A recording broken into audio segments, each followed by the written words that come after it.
দুঃখের বিষয়, ঘানাতে অনেক শিশুই পরিত্যক্ত এবং মৎস্য শিল্পের দাস হিসেবে কাজ করতে বাধ্য হয়। এবং অনেক স্থানীয়দের সাথে কথা বলার পরে আমি সিদ্ধান্ত নিয়েছি যে এই পরিস্থিতি থেকে তাদেরকে উদ্ধার করাটাই লড়াইয়ের শুরু হবে। এমনকি যে সমস্ত ভাগ্যবান শিশু এখান থেকে বেরোতে পেরেছে, তারাও বছরের পর বছর ধরে সঠিক চিকিৎসা পরিষেবা থেকে বঞ্চিত। হঠাৎ করে কোনো চিকিৎসা পরিষেবার প্রয়োজন পড়লে সেখানে তারা বড়ই অসহায়। তাই আমরা ঘানায় একটা সার্জিক্যাল সেন্টার বানাচ্ছি, যেহেতু এখানে চিকিৎসা পরিষেবার অভাব রয়েছে। যেমন এই দুই ভাই আর্নেস্ট এবং রিচমেন্ট, যারা কৃতদাসের মতো কাজ করে, ওদের মাত্র 16 বছর বয়সে উদ্ধার করা হয়েছিল ওদের বাবা মা ছেড়ে দেবার পরে। আমাদের মা বাবা আমাদের জন্ম দেওয়ার পরে আমরা তাদের দেখতে পাইনি, তারা আমাদের ছেড়ে চলে যান। মৎস্য শিল্পের দাস হিসেবে দুজন আলাদা হয়ে গেছিল এবং ওদের একাই বেঁচে থাকতে হয়েছিল। ওরা জানতো না আবার কখনো ওদের দেখা হবে কিনা।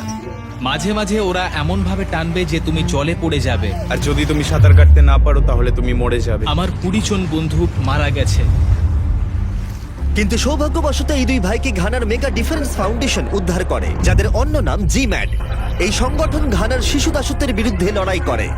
আমি খুবই খুশি, কারণ জিমার্টে আসার পর ওরা আমার জন্য যা করেছে তার জন্য আমি কৃতজ্ঞ থাকব। বর্তমানে জিম্যাড এই অবহেলিত ও অনাথ শিশুদের আশ্রয় হিসেবে কাজ করে, যাতে তারা অতীতের শৃঙ্খল ভেঙে ভালোবাসা ও যত্নের জীবন পেতে পারে। লক্ষ্য হলো তাদের পুনর্বাসন এবং তাদের শিক্ষিত করা, যাতে তারা যখন বড় হবে তাদের নিজেদের জীবন তারা নিজেরাই তৈরি করতে পারবে। যখন এই দুই ভাই রক্ষা পেল, ভাগ্যক্রমে তাদের চিকিৎসার প্রয়োজন হয়নি। কিন্তু এই সৌভাগ্য সবার ক্ষেত্রে ঘটে না। তাই আরো জানতে আমি অস্টিনের সাথে দেখা করলাম, জিম্যাডের এক্সিকিউটিভ ডিরেক্টর, যে এদের কাছে বেঁচে থাকার জন্য চিকিৎসার প্রয়োজন ব্যাখ্যা করেছিলেন। ওদের জিম্যাড কম্পাউন্ড থেকে প্রায় 30 মিনিট দূরের একটা হসপিটালে যেতে হয়, যেখানে রোজ প্রায় 600 জনেরও বেশি রোগী লাইনে অপেক্ষা করে থাকেন। আমাদের ওয়ার্ড স্পেস খুবই সীমিত, আমাদের আরো অনেক ওয়ার্ড স্পেসের প্রয়োজন। আসলে এখানে যতজন ভলেন্টিয়ার সার্জন অপারেশন করেন, তারা প্রায় 200টারও বেশি অপারেশন করেন, তাও মাত্র 4-5 দিনের মধ্যেই। সারাদিন বহু মানুষ লাইনে দাঁড়িয়ে থাকার পরেও চিকিৎসা থেকে বঞ্চিত হয় দেখে আমরা তৎক্ষণাৎ জিম্যাড কম্পাউন্ডে একটা সার্জিক্যাল সেন্টার তৈরি করা শুরু করে দিই।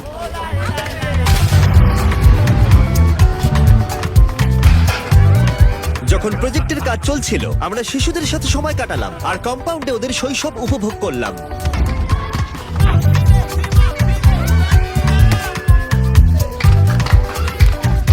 মিস্টার বিস্টের সঙ্গে দেখা করে আমি খুব খুশি। আমার খুব ভালো লাগছে। ভাগ্যবশত আমি সেলিব্রিটির সঙ্গে দেখা করেছি। যেসব বাচ্চারা ঘানায় জন্মায় তাদের জীবনটা আলাদা, তাদের নিজেদের গল্প আছে এবং সেটা সত্যিই খুব পাওয়ারফুল, কারণ পরিস্থিতি তাদের খুব কম বয়স থেকেই অনেক কিছু শিখিয়ে দেয়। এই সমস্ত শিশুদের মুখে হাসি দেখার পরে কেউ বুঝতে পারবে না ওদের জীবনে এতটা অন্ধকার লুকিয়ে আছে। যদি কোরি আর স্টেসি হফম্যান না থাকতো, যারা 12 বছর আগে জিম্যাড প্রতিষ্ঠা করেছিল, তাহলে সবকিছুই হতো না। আমরা যখন প্রথম ঘানায় এসেছিলাম, আমরা তখন উপলব্ধি করলাম যে এখানে প্রচুর বাচ্চা, আর এদের হয়ে কথা বলার কেউ নেই। এই বাচ্চাগুলোর বাঁচার জন্য পরিবার প্রয়োজন।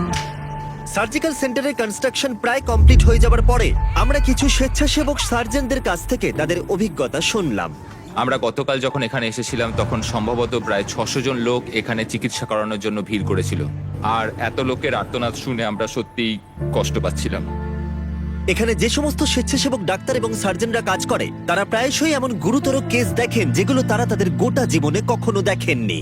সত্যি কথা বলতে, আমাদের এখানে 60 জন ব্যক্তি আছেন যারা স্বেচ্ছাসেবক হিসেবে তাদের সময় দিচ্ছেন। তারা এই পথটাই বেছে নিয়েছে। তাদের কঠোর পরিশ্রম এবং এনার্জি এত মানুষকে নতুন করে বাঁচার উদ্যম ফিরিয়ে দিচ্ছে, এবং তাদের দেখা দেখি আরো বহু মানুষ আমাদের সাথে যুক্ত হতে চাইছেন, যেটা দেখে আমাদের সত্যিই খুব ভালো লাগছে। আমরা চাই আরো মানুষ এখানে এগিয়ে আসুক। অনেক মাস ধরে কাজ চলার পরে অবশেষে আমরা জিম্যাডে নতুন সার্জিক্যাল সেন্টার তৈরি করে ফেললাম, আর এবার এটার উদ্বোধনের সময় এলো। সমস্ত ঈশ্বরকে সাক্ষী রেখে আমরা উদ্বোধন করছি। আমিন। এই সার্জিক্যাল সেন্টারের সাহায্যে জিম্যাড আরো অনেক বেশি মানুষের কাছে চিকিৎসা পরিষেবা পৌঁছে দিতে পারবে। এখন আমাদের কাছে সেই ক্ষমতাটা আছে, যাদের প্রয়োজন তাদের সার্জারি করা।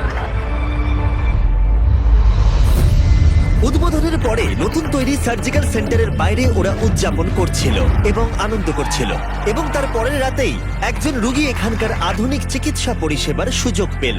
একজন কম বয়সী মেয়ে মেরি, যার পা এতটাই ব্যাকা ছিল যে সে হাঁটতে পারত না, কিন্তু সৌভাগ্যবশত বিচ ফিলান্থ্রপি নতুন সার্জিক্যাল সেন্টার এবং তার সার্জন ও চিকিৎসা পরিষেবা তার পা ঠিক করে দিল।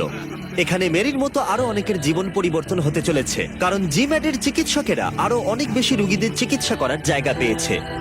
তোমরা যদি এই কাজের অংশীদার হতে চাও যেটা জিম্যাট করছে, তাহলে নিচে ডেসক্রিপশনে দেওয়া লিংকে ক্লিক করো আর ডোনেট করো। সত্যি বলতে তোমাদের সাহায্যেই জিম্যাট আরো অনেক শিশুদের সাহায্য করতে পারবে আর ওদেরকে যত্ন ভালোবাসা দিতে পারবে। ডেসক্রিপশনের লিংকে যাও আর সাহায্য করার চেষ্টা করো। তোমরা পারলে এটা করো, কারণ এটা ওদের কাছে অনেক বড় পাওনা আর আমার কাছেও। আমি স্পেশাল থ্যাঙ্কস জানাতে চাই অক্স ব্লুকে এই ভিডিওতে টাইম ল্যাপস ক্যামেরাগুলো আমাদের ডোনেট করার জন্য। তোমরা সত্যিই অসাধারণ।